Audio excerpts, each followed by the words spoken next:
Hey guys, in today's video I'm going to show you how to fix Bluetooth audio not working in Realme 14T.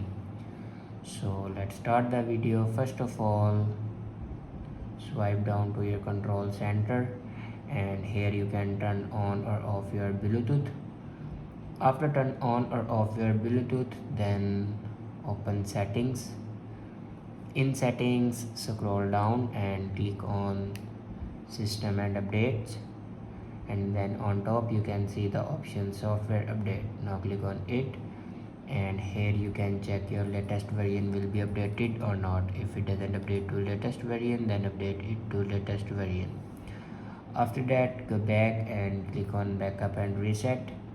Now click on reset phone and then on top you can see the option reset network settings. Now click on it and here enter your password to reset your network settings.